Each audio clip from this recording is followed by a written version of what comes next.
President Trump বিশ্বের শীর্ষ তেল কোম্পানিগুলোকে যে কঠোর এবং স্পষ্ট বার্তা দিয়েছেন তা এক কথায় নজিরবিহীন।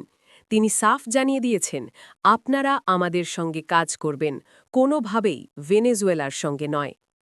এই বার্তার গভীরতা বুঝতে হলে আমাদের তাকাতে হবে গতকালের সেই হাই প্রোফাইল বৈঠকের দিকে, যখন পুরো বিশ্ব ভেনেজুয়েলার ওপর মার্কিন নিষেধাজ্ঞার প্রভাব নিয়ে ভাবছে। ঠিক তখনই হোয়াইট হাউসে বসেছিল ১৭টি শীর্ষ তেল কোম্পানির নির্বাহীদের মেলা। সেখানে প্রেসিডেন্ট ট্রাম্প এক বিশাল অঙ্কের জুয়া খেলার ঘোষণা দিয়েছেন, $১০,০০০ কোটি।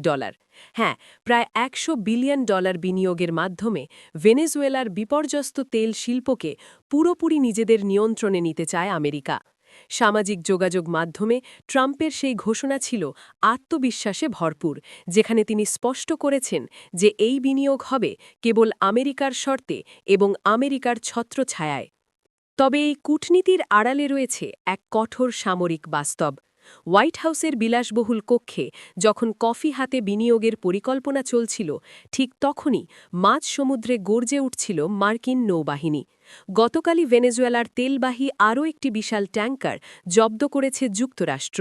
গত এক মাসে এটি পঞ্চম ঘটনা। এই পদক্ষেপটি বিশ্বকে একটি অত্যন্ত শক্তিশালী বার্তা দেয়। যুক্তরাষ্ট্র এখন আর শুধু নিষেধাজ্ঞা দিয়ে ক্ষান্ত নয়, তারা ভেনেজুয়েলার তেল রপ্তানি, উৎপাদন এবং পরিশোধন ব্যবস্থার প্রতিটি রন্ধ্রে নিজেদের নিয়ন্ত্রণ প্রতিষ্ঠা করতে চায়।